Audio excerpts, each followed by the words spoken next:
Welcome back, everybody, to Neutrality Studies. Today, again, with an update from Professor Seyed Marandi, professor at the University of Tehran. Saeed, welcome back. Thank you very much for inviting me. It's always a great pleasure, Pascal. It's great having you again, and it is May the 13th, Wednesday. It is around lunchtime in Tehran, and we are waiting for the visit of Donald Trump to China to meet Xi Jinping. And we are also hearing that apparently the United States has rejected all and any proposals that Iran made. Can you please give us a little bit of your assessment of where we stand today? Yeah, sure. Well, we have to go back a bit, and that is to the beginning of the war, where Trump demanded unconditional surrender. And for a few days, they were telling us how swiftly all of Iran's missile assets and drone assets were being destroyed, and that its navy was destroyed, and air force was destroyed, and everything was destroyed. And then after a few days, they started contacting Iran because they knew, even though in public they were saying one thing, in private they figured out this war wasn't going well. But the Iranians were in no rush. This is an important point because I want to get back to this. Iran was in no rush. Now, I'm not quite sure when the messages started. I think that I've heard that some types of attempts to contact Iran began after just a few days, but more formal attempts to contact Iran began after 10 days. It doesn't really matter. But the fact is that Iran wouldn't respond.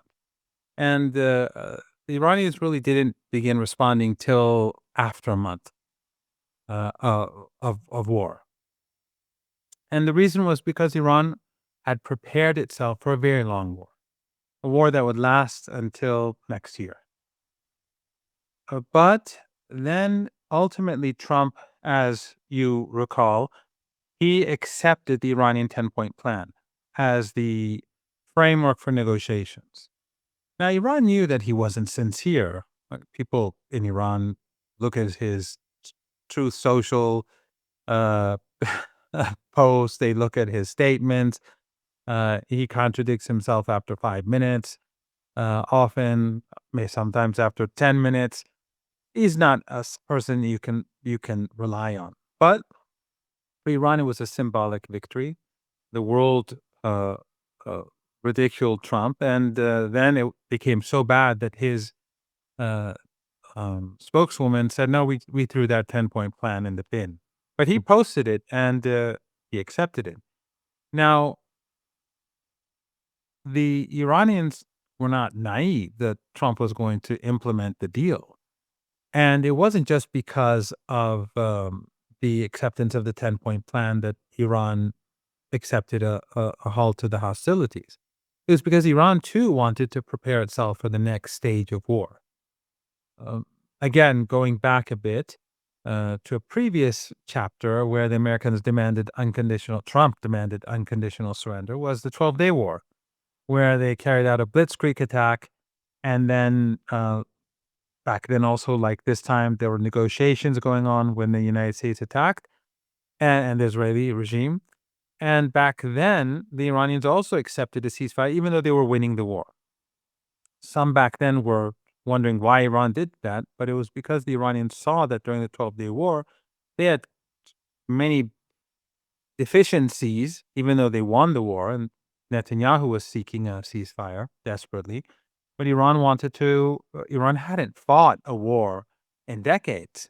And that was also decades ago in 1980. The Americans who pushed Saddam Hussein to invade our country and gave him chemical weapons and so on. But back then, the Iranians swiftly prepared themselves because they knew that if that war continued, the Americans would ultimately enter, and Iran needed to prepare themselves for a bigger war and learn from the experiences of the 12-Day War. This time around, it was the same. The Iranians, they were fighting the entire empire. The United States brought its forces in, the Israeli regime using all the equipment that the Americans could give. And of course, Iranian neighbors were assisting them, some directly, like the 5 regimes in the Persian Gulf and Jordan. Some indirectly, like Turkey, allowing them to gather intelligence from their airspace and their bases in the country, and the Republic of Azerbaijan as well, in its own way. So this broad coalition, and of course the collective West was supporting Trump, even though they weren't directly fighting because they didn't have the capability to fight. They're weak, and also after Ukraine, they just don't have the punch that they may have had during the Cold War. But the Iranians, they needed to after 39 days of a battle, they too needed to rearm, regroup, repair infrastructure, repair their uh, the entrance points to the underground missile cities, the factories, and the drone cities. And now gradually we're seeing Western media admit partially what we've discussed before, that Iran's missile and drone capabilities are very much intact. In fact, it's not 70%. The Iranians today are better equipped than they were before the war. And the reason is that their factories, which are underground, are all intact. And that the Iranians at the beginning of the war, as you recall, they were using mostly old missiles and old drones. They wanted to get rid of all those missiles and drones that they had in stock for well over a decade. So, but now, during the war and after the war, they've been producing the most advanced capabilities that they had. Excuse me. Excuse me. Yeah, and So the Iranians needed this ceasefire too, or at least they preferred to have the ceasefire. They could have gone on, but they preferred to have a ceasefire to prepare themselves. For Iran, it's much less expensive than the Americans because it's their own home turf. But also, it gave an opportunity for the international community to see that Iran was the side that's behaving responsibly. Before the 12-Day War, Iran was negotiating, and the Americans and the Israeli regime carried out a blitzkrieg attack. Before this war, we saw the same thing, and that worked very well for Iran because the entire globe saw that the Americans were aggressors. Even those people who don't follow the news like your viewers are obviously people who are very much politically aware. But a lot of people, most people across the world, they have less opportunity or less interest in following details. So these things are important in order to have people across the world and even governments, despite Western pressure, to gravitate in your direction. yeah, So the Iranians used this opportunity to negotiate again, and again the United States violated the ceasefire agreement. Iran was supposed to allow a certain number of ships through the Strait of Hormuz from the 5 countries that assisted the United States in the war: Kuwait, Bahrain, Qatar, Saudi Arabia, and the Emirates. We have to remember that the Strait of Hormuz was always open. It was never closed, but it was closed to these regimes. So the Russians, the Chinese, we saw Pakistani ships allowed to leave, Indian ships allowed to leave, even some of them which had come from the ports of these 5 countries, though with negotiations. But these 5 countries, they had engaged in war with Iran, so Iran was preventing them for the most part from leaving, exporting, for good reason. But in the negotiations, Iran was going to allow a certain number of these ships to pass through the strait, and the Americans were supposed to impose a ceasefire across West Asia, which included Gaza, but most importantly Lebanon, because the Israelis have been slaughtering the Lebanese as we see today. I mean, yeah, just now, today, the Israeli regime has told the families in 6 villages in Lebanon to evacuate because they want to level the town, and the ethnic cleansing is very open. Western media will not tell people what's happening, but they're ethnically cleansing the entire South, just like Gaza, Yeah. I slaughtering mean, people calling it in calling it an evacuation is just a beautiful term of saying like ethnic cleansing. Oh, they're caring about Oh, yeah. lives, therefore evacuation. No, no, this is an eviction order, and then obviously these places will be destroyed, as we have seen. Even like just normal houses, hospitals, and whatnot will all be razed to the ground. Right, make it Exactly. uninhabitable, just like Gaza. But you won't see this in uh, in mainstream Western media. Mhm. Maybe one or two outlets will, briefly say something or put out some article, but then the attention is definitely being drawn away elsewhere intentionally. I mean, well, this is a really fascinating point, and sorry for this moving away from the question. I digress here, but in Gaza, Western media they said they would always say, "Well, we cannot confirm anything because we don't have a presence." Mhm. And that way, they had an excuse to allow the Israelis to carry out the genocide. Of course. And here, the presence of Western media in Beirut is more than in any other Arab country. Historically speaking, they've always had a very strong presence in Beirut. I've lived in Lebanon, so I know these people. I've been to their offices. I've been interviewed. Here, they are no better. They're just as sinister because they know what's going on. They know that ethnic cleansing is taking place. They know that ambulance drivers and medics are intentionally being targeted every day. The Israeli regime has a particular fascination about targeting medics, and they bombed well over 100 now. And just a few hours ago, they murdered a couple more. They're seeking out medics and ambulance drivers. So, um, oh, in Lebanon, they have a presence. They have fixers. They have producers. They have drivers. They know exactly what's going on, but they again hide it from the public. Or when they do say things, they say these are Hezbollah strongholds or Hezbollah targets, which they know is a lie. These are just neighborhoods and apartment blocks and schools and hospitals. But these journalists work for the Epstein class. They are agents of that class, so they're not going to tell the truth. Western media, legacy media, is completely controlled from the Guardian to Breitbart. Doesn't make a Yeah. difference. I mean, fortunately, the last 2.5 years have exposed this. But going back to the question, and I apologize, the Iranians used this opportunity for a ceasefire to allow some of those ships through, and there was supposed to be a ceasefire. And what happened? Netanyahu began carpet bombing Lebanon to wreck the ceasefire. Mhm. And Iran said, well, we're not going to allow those ships to go then because this is a two-way street. You do something, we do something. Then ultimately, they put pressure on Netanyahu to carry out a ceasefire, which lasted very shortly, and he began slaughtering the Lebanese like within 48 hours. But during that period, Iran said, okay, we'll allow those ships to go.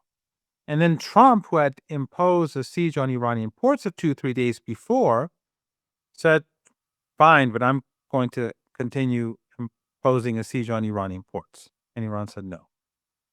So we are right now where we are, where the global economy is being wrecked, it's being destroyed well after the 39 days because of Netanyahu and Trump.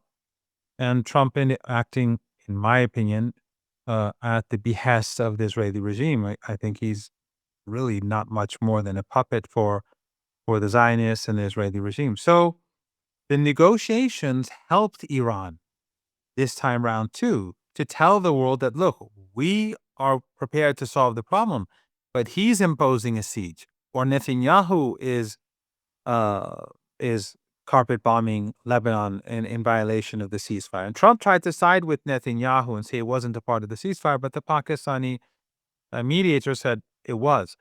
So negotiations for Iran are important, Yeah. not just because not because Iran is shying away from war. Iran right now is prepared for war. Probably, probably, in my opinion, Iran today is more prepared for war than it well, definitely more prepared for war than it was at the beginning of this war.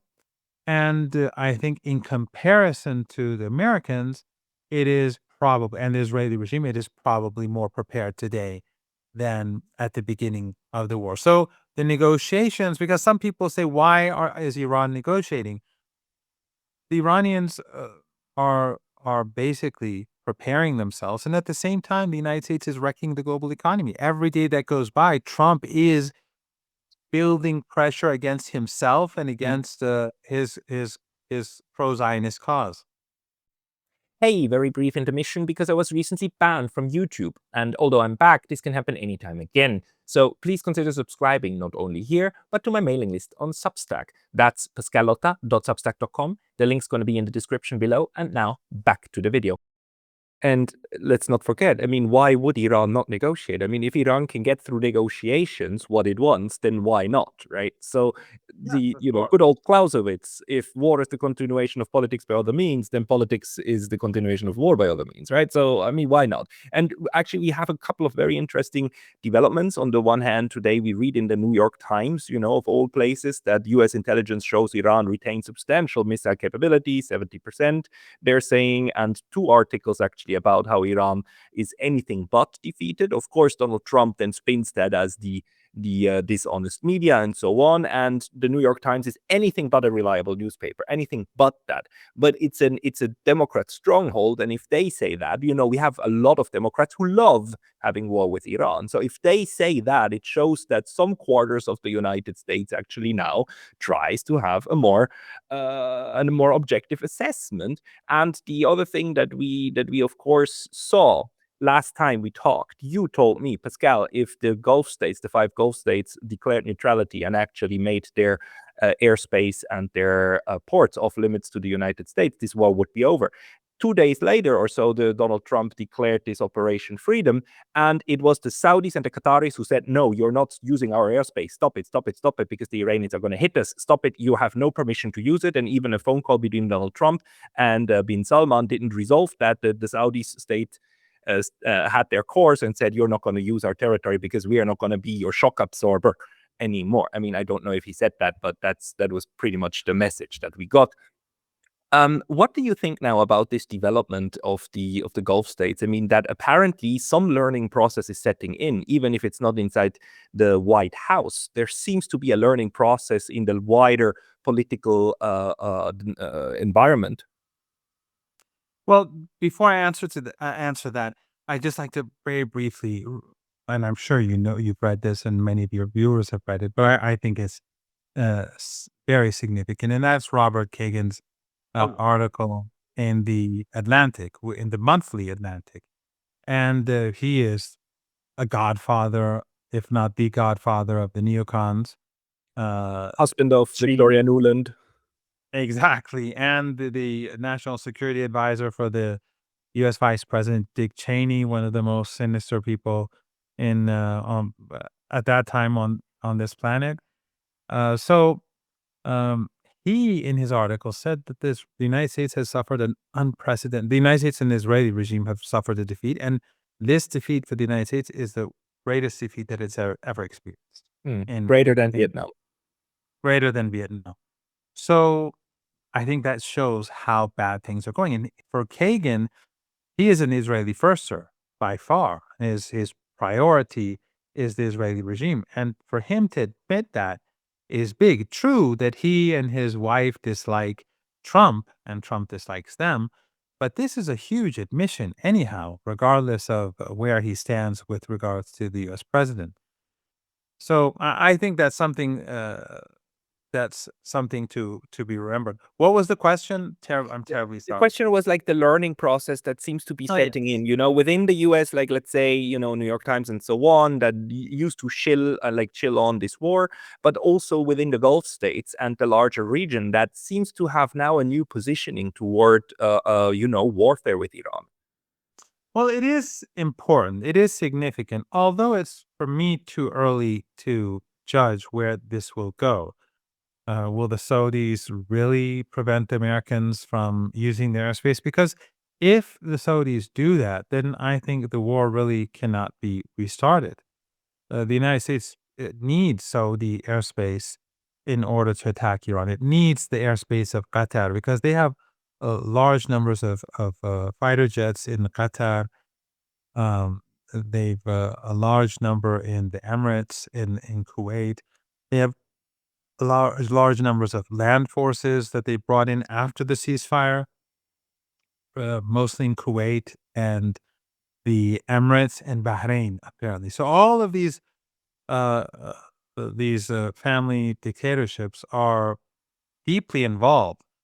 And if some of them, especially the Saudis, say that they cannot use their airspace anymore, that would bring the war to an end. I mean, the Americans would be able to strike Iran, but they would limit their options dramatically.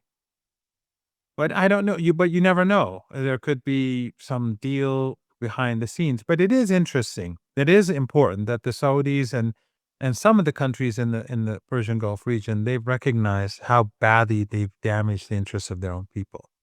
And of course, the anger that they've caused among Iranians for being a part of this aggression is nothing to take lightly. I mean, lightly. Um, if the Iranian government is too lenient against them, there will be backlash on the streets of Tehran.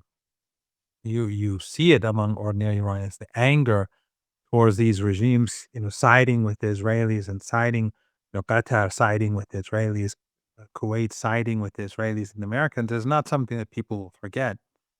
But if they do make that change, then I think if they do really shift, then I think the war is over. Of course, there's the example of the UAE, which is moving in the opposite direction and Yeah. moving closer to the Israelis, which actually is a very foolish move, not only because Iran can easily destroy it, but also because it's by allowing the Israelis to send troops to their country, according to the U.S. ambassador to the Israeli regime. And by having such a close affiliation with the regime, they are sending a message to the entire region and the entire world that, we are Israel, and they justify Iran's strikes. During the war, one thing that was very interesting was that across the Arab world, despite the fact that the Arab media is controlled by these dictatorships, Al Jazeera is owned by the regime, even though Al Jazeera is more professional than most, but it's still a tool of the Qatari regime. Al Arabi and all the other, and they have huge media empires, all of them in Arabic. And it's not just television; it's all sorts of other. They fund these Wahhabi so-called centers. They fund all sorts of institutions. They have lots of people on the payroll, all these different countries.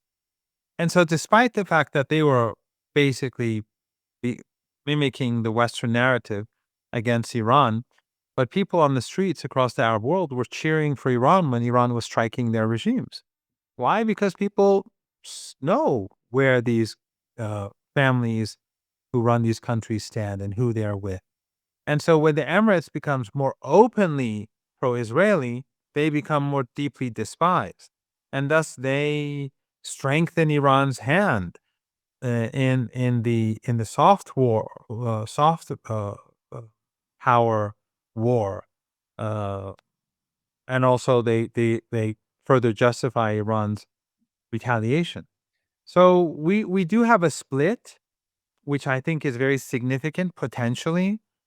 But again, we have to be careful because Bahrain and the Emirates is has moved in one direction, Saudi Arabia and Qatar in a different direction somewhat. But we don't know how long this will last, and if the Saudis are going to be steadfast or not. So the Iranians are preparing for war anyway because they're not going to count on the Saudis shift to be permanent.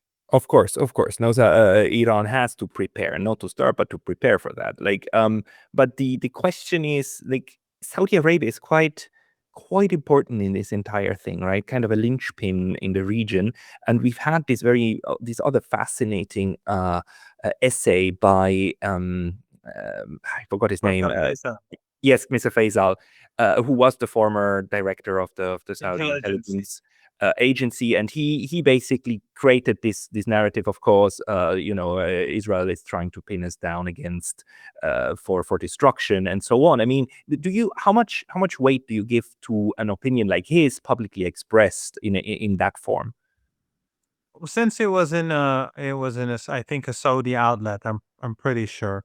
Uh, I may be mistaken now. I mean, your viewers could correct me below, but since it was a Saudi outlet, I think that this was more or less an unofficial statement made by the government. Even if it was published outside of Saudi Arabia, I think that coming now and by him, this is a Saudi official position, more or less. But when it comes from a Saudi media outlet, I think Even more. even more clear that the Saudi government wanted this published. So yes, again, that there seems to be an indication that Saudi Arabia uh, recognizes that it has lost out big time. And the reason is that the Saudis and these Arab regimes, like the United States, and the Israeli regime, they thought that the United States would win this war in a couple of days, that Iran would be demolished or badly defeated, and they can pretend that they can use the narrative that they were neutral and get away with it. But they miscalculated immensely. I mean, Pascal, not just Iran's foes, Iran's friends miscalculated.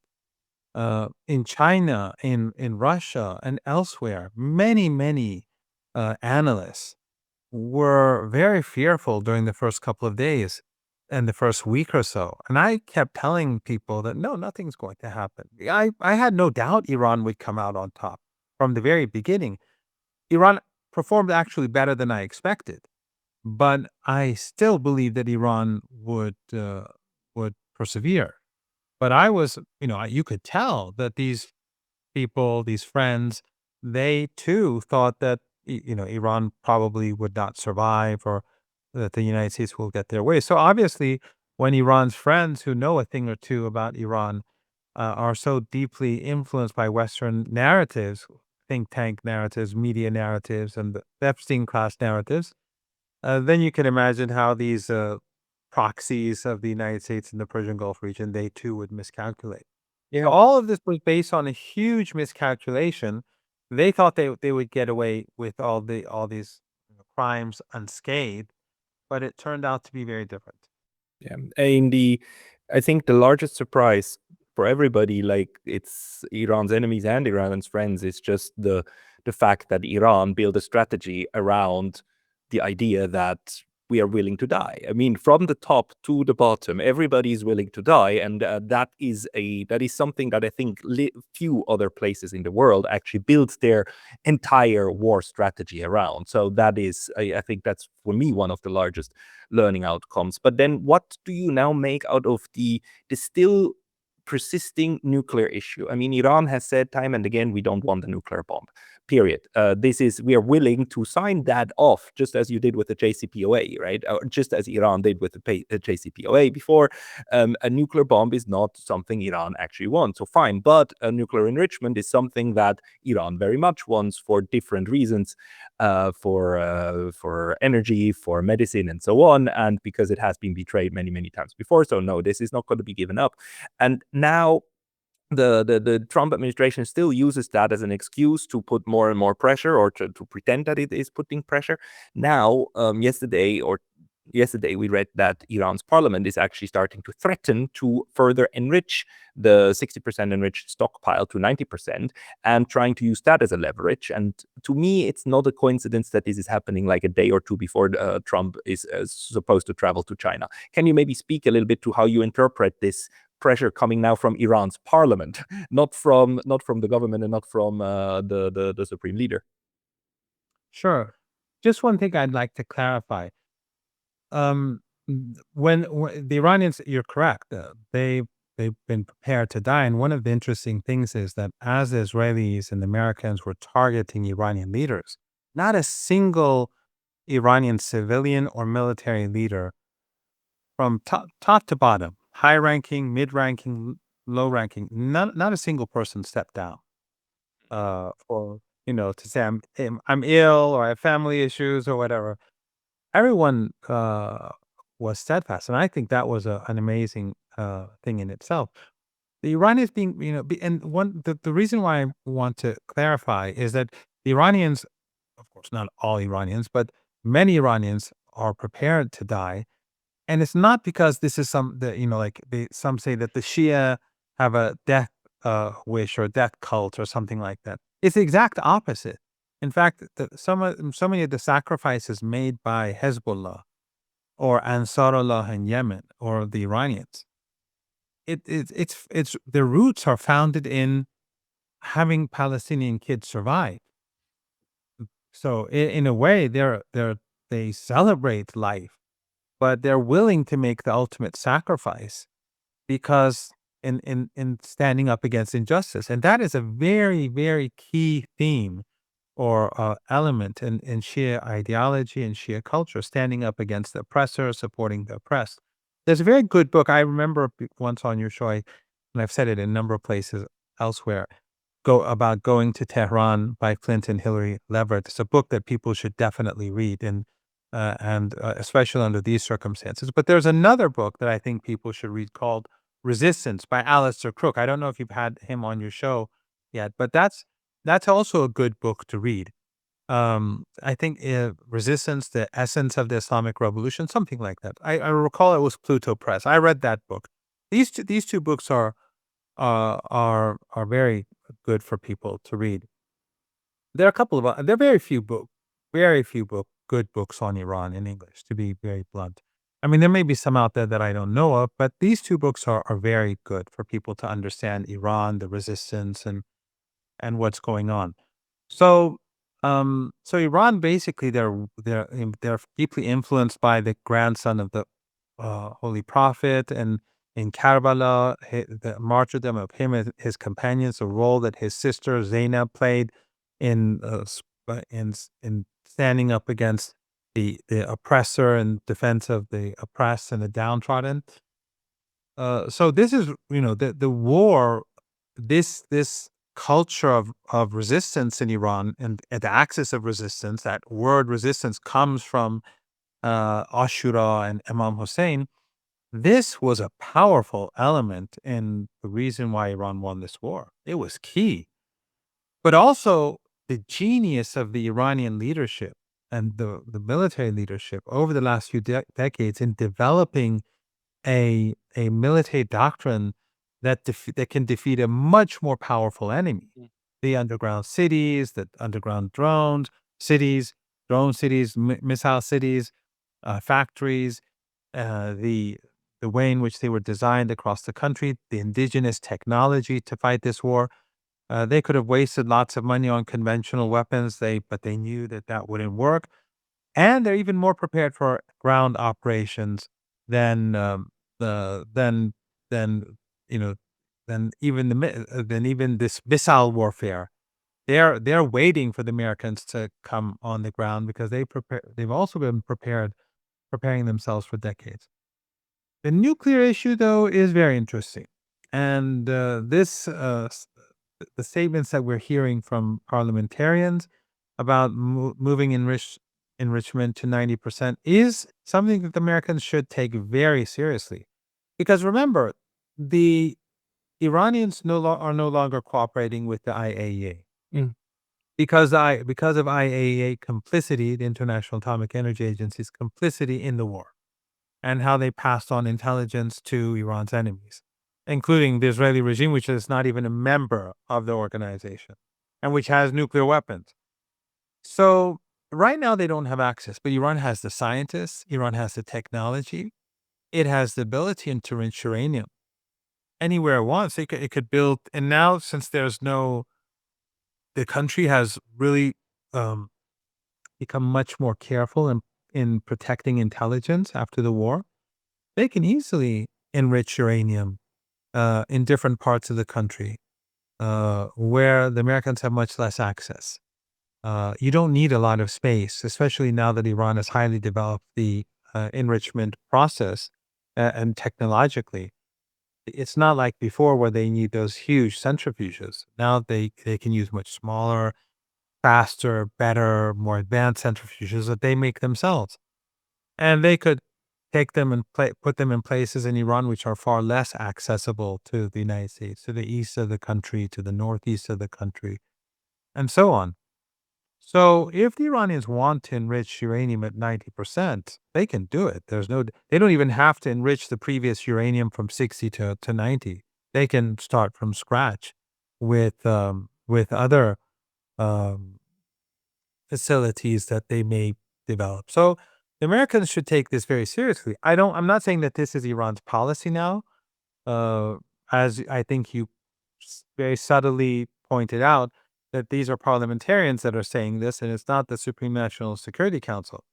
But there's always an ongoing relationship between the different state institutions.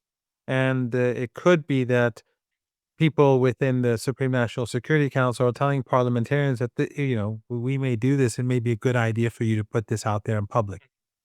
So and you're right. This coming right before Trump's trip to Beijing, I think has its own significance. A number of things. I mean, Dr. Araqchi's trip to Beijing last week was very important. It was a very good trip. The statements made by parliamentarians, but also other statements made by Iranian leaders uh, about hitting the United States, hitting the Israeli regime during the last few days. I think they are intended to tell Trump that Iran is ready for war. Iran, from the beginning, has planned for a war that would go well into next year. That was the plan all along. And as I said, what the New York Times is saying about Iran's capabilities is a mass understatement. Iran's capabilities are greater now than they were at the start of the war, militarily speaking. My interpretation of like what Iran's parliament does or did, and also the trip of Mr. Arachi to China and so on, is a coordinated effort in convincing the United States that only diplomacy will be a solution. You need a political solution. If you cannot destroy them, if you're physically unable to destroy these materials, and if you're physically unable to prevent Iran from developing a nuclear bomb, the only option left is to have a political settlement. And I wonder if this is not going to be something that also Xi Jinping will try to kind of allude to in this meeting. That's going to be very important for Donald Trump, right? This is a major kind of like his ego kind of meeting. So are you expecting Iran to make further proposals to the United States? Uh, I keep wondering if Iran should not just offer Donald Trump to have a Trump Tower in downtown Tehran. I mean, this is the one thing he would not be able to say no to, is like a building with his name on it. Well, the contempt for Trump because of all the people that he's murdered makes him unforgivable. And Right. so the Iranians are never going to give him anything like that. Um, I think uh, Trump obviously has, and you've been discussing this on your show with others, and there's no need for me to get into this, but Trump doesn't have many cards to play with as he goes to Beijing. And obviously, the Chinese are not happy that Trump has taken over Venezuela, taken the country hostage, and is now threatening to take Cuba, and of course, carried out this war against Iran. And so, on this front, it's not going to be easy for Trump to make much progress either. The Iranians, though, believe that ultimately there will be war. They believe that Trump is not able to use any off ramp. The Iranians have already provided it to him, not through a Trump Tower, but when the ceasefire was announced, uh, it, and ultimately when Netanyahu, despite his bloodthirstiness, he accepted the ceasefire at least for a day or so. The Iranians allowed those ships from those five regimes, to go through the strait, or a number of those ships, a number of their ships.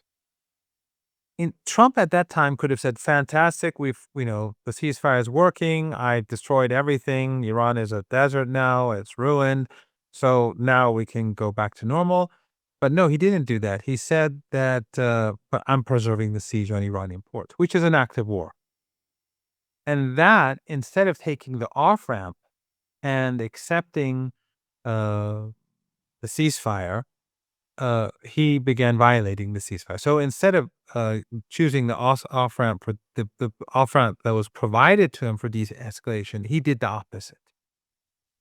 And now the United States has brought in reinforcements and more ammunition, even though they have huge shortages. True, but still they brought in whatever they have, whatever was available, and they brought in ground troops.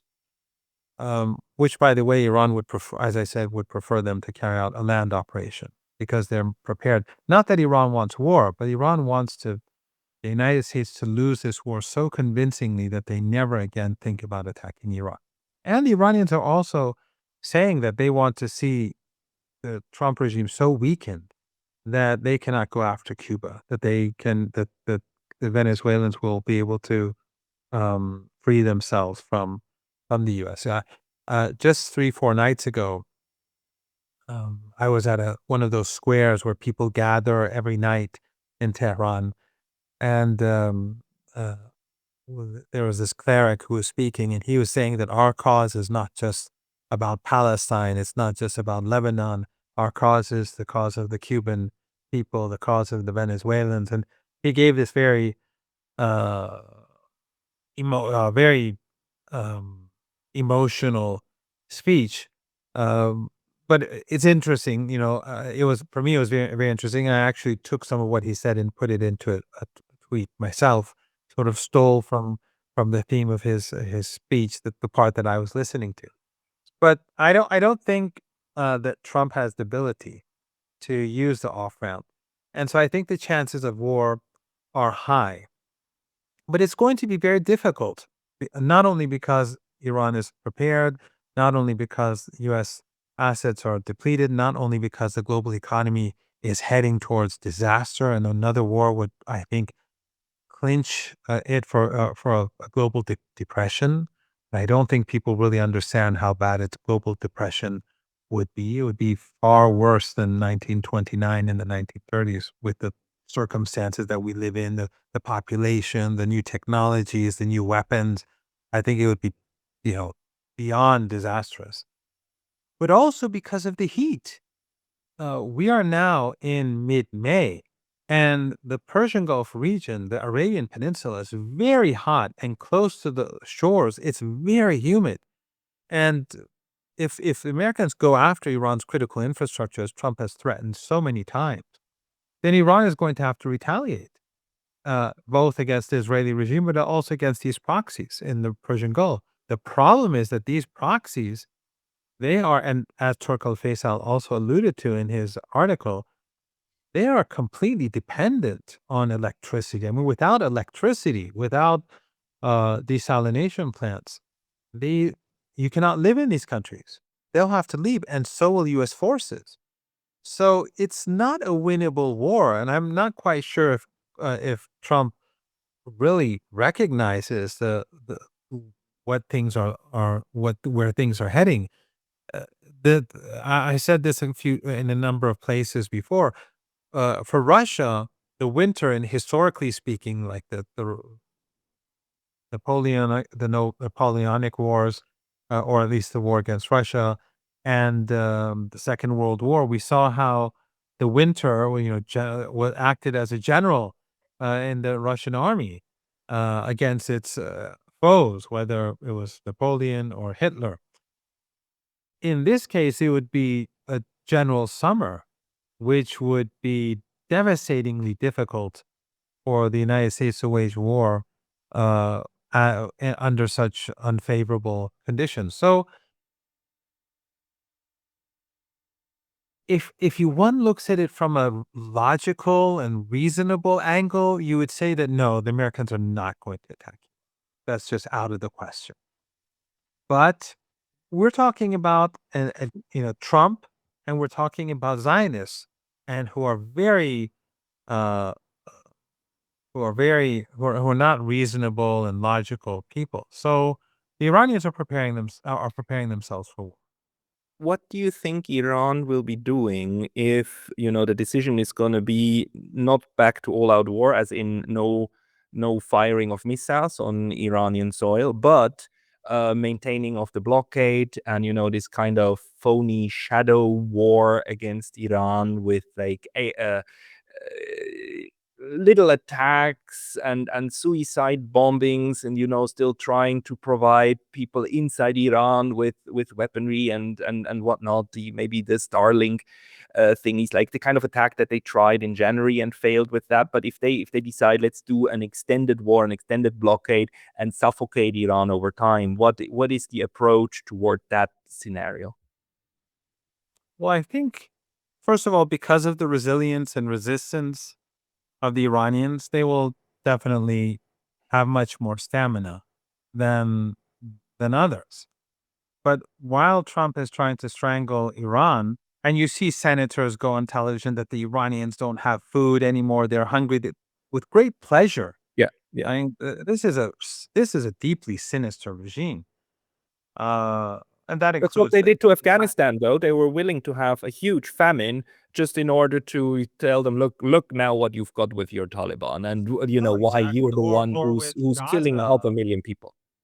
Oh yeah, or with Gaza, or with Mm. Syria. The Caesar Act was basically to starve the people of Syria. Yeah. And of course, Cuba now, the siege on Cuba, it's something that no one is in the West is talking about. What they're doing to the Cuban people is, barbaric. But in any case, this is not working. The siege is going to is causing us difficulty, no doubt about it. Just as the bombings cause us significant damage when they bomb bridges or when they bomb pharmaceutical factories and hospitals, it's going to cost the country to fix these things. It causes this damage to the economy. But the Iranians know that this, as I said, because of their resistance, but also because it's clear that the other side has imposed this upon you. So it's going to create greater resilience and resistance among ordinary people. But Trump, by imposing this siege, is also imposing a siege on the rest of the world. And as you've covered this with others who know much more than I about economics, I know very little. And I only try to listen to what people who know what they're talking about say to get a you know, very uh, beginner's grasp of the situation. The situation in the world is deteriorating very fast. And right now, the high prices are just symptoms. They're like a fever that, maybe you think that by taking medicine, it'll get better. But the problem is not the fever. The problem is, I don't know, God forbid, the cancer that the patient has or some other more severe illness that doesn't appear on the surface. What's going on in the world today is, you know, very dangerous. The supply chains are soon to be disrupted. Shortages are soon to become global. Every day that goes by, the situation across the globe becomes more critical, and people are going to blame Trump, Netanyahu, and Zionism. I mean, let's look at the country that supported the Israeli regime perhaps the most in the global South, the global majority, and that would be India. India. I just a couple of weeks ago, I met a number of Indian journalists. I don't know what some of them came as a group, and then another came separately. And from my different conversations with these people, they've been saying that the mood in India has changed. Initially, most supported the Israeli regime, but for a host of reasons, it's changed not just because of the genocide in Gaza. That changed it somewhat, but also because of the anger towards Trump and because of the economic growing hardships that are being brought about because of the war. So when people not across the world blame the Israeli regime for genocide and the West for genocide, and then now they see their own hardships, economic hardships, being because of Zionism, the Israeli regime, Netanyahu and Trump. That is going to put a lot of pressure on the United States. And then inside the United States, the pressure is building. And none of these countries across the world that are unsanctioned, I mean, there are only a handful of countries that are sanctioned, like Iran, Cuba. Um, it's Cuba and Iran right now, Yemen, uh, like Hezbollah, but that's it basically. The other countries are not prepared for harsh circumstances. The Iranians, they've been under siege for decades, so they can manage more easily. It's not easy, but they can manage more easily with less difficulty. But uh, in the case of the rest of the world, they're completely dependent on these supply chains and these commodities coming and going at the prices that we've seen, for many years. This is not going to end well at all. So I think the Iranians will definitely outweight the United States on this front. And if they do carry out like attacks, which is quite possible, they are the belief here is that they're preparing armed insurrections again in Iran, like in January. That they are preparing uh, uh, terrorist groups in northern Iraq and the Kurdish held territory because that area is controlled by Mossad in the United States. The Kurdish leadership in Erbil in northern Iraq is basically a U.S. Israeli proxy. They've prepared some say 5,000 troops or 5,000 terrorists there to attack Iran, and their Wahhabi, Salafi, Takfiri terrorists inside Pakistan, alongside the border there in the no man's land where the Pakistani government doesn't have much control. They're preparing them to assault Iran. So from Pakistan and from Iraqi Kurdistan, and also groups within Iran, but it's not going to succeed. And it's it only discredits these people because across the region, people are saying, well, these Wahhabis, these Salafis, they're again working for the Israelis, Americans, and then these terrorists or these Kurdish separatist groups or whatever, that they are working with the Israelis, just like the Emirates, which is like pushing, moving closer and closer to the Israeli regime. They harm themselves. They discredit themselves increasingly by uh, moving in this particular direction. So the Iranians are prepared for that, but it is quite plausible. The belief, though, is that these capabilities, regardless of how effective they are, will probably be used when the United States attacks. So, Right. for example, if the Americans carry out airstrikes and then maybe use ground forces or carry out operations deep inside Iran, like the one in Esfahan, which failed, where they tried to steal Iran's enriched uranium, that simultaneous with that, they'll try to use these troops, but it's not going to work. This is just another, final roll of the dice by Trump because he's lost and he thinks, let's try one more time.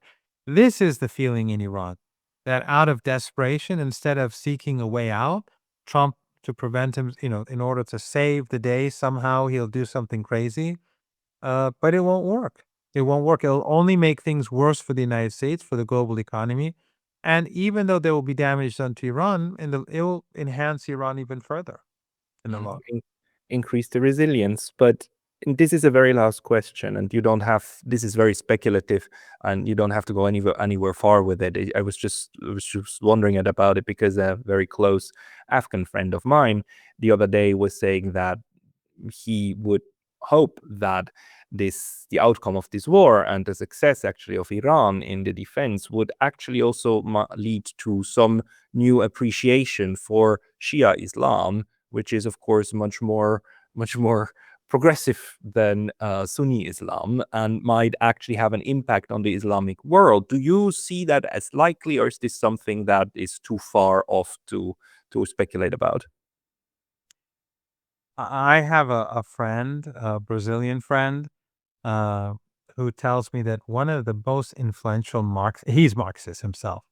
One of the most important Marxists in Brazil told him, uh, my friend is somewhat influential, but so he's connected to that. That person told him that the Brazilian Marxist said, if Iran wins this war, I'll become Shia, which which I found fascinating. And then there was this gathering of leftist and Marxist groups in Shanghai, or I don't know if it was a conference or they were like working in. I don't know exactly the nature of this gathering of people. recently, but again, friends were telling me that all the talk is about Iran and about the resistance and about uh, about how this culture of resistance has been so effective. So you see a huge rethink in across the global south about Iran. And this is quite fascinating because for 47 years, Iran has been the focus of hostility from think tanks to media, Arabic media, because these are dictatorships that they want to preserve power. So they demonize Iran. They try to use sectarianism, religious hatred, racial hatred, Qatar, Saudi Arabia. Sadly, Erdogan, all Bahrain, all these countries, they've been using, all blatant racism, all sorts of things, disinformation about Iran, just like Western media. And, you know, things have changed. Sort of like, from things like Lego, the Mm. Lego power. And by the way, I told you before the program, I just now saw a Cuban. apparently a Cuban Lego. So Lego, Legos of the world unite, join the resistance. So so things are changing. We'll have to see how that plays out. But this is this is this is just another sign of the U.S. defeat in Robert Kagan's article. I mean, it's a big thing for. I mean, I think people who are less who are less informed about these issues, who don't have we're not into politics as much. Kagan is no small, this It's huge. writing it's huge, Kagan and Kagan Kagan and they started this entire, like, also think tank, like neocon think tank stuff in the 90s. exactly. Like, they were there before, but he gave him a completely new spin, and they got money and so on. I mean, he's the pope of the living neocons, of this generation of neocons. Exactly. Exactly. And so for him to say this, I think is quite stunning and extraordinary. But in any case, I'm not a pessimist, and I think that the days ahead, the months ahead, perhaps the years ahead are going to be dark. I mean, if depending on the actions of the United States, I think we are at the beginning of troubles, and people will go. I mean, it's just mind-boggling to think about what could happen, Yeah. especially in poorer countries and so on in the Indian subcontinent, in parts of Africa and parts of Latin America, and in even in Western countries too, because they no longer have much of a middle class. Many people are quite vulnerable. But that all of that aside, I think that in order for the world to be saved, we're going to need change, and I think that this Mhm. is there is light at the end of the tunnel. There is. It may be a long tunnel, but there's light there. We just have to get through the times of monsters, and that's the one thing. And the other thing, we have to hope that the light at the end of the tunnel is not the headlights of the train rushing toward us. But let's end on a happy note. Uh, Saeed Marandi, thank you so much for your time today. Thank you very much for having me.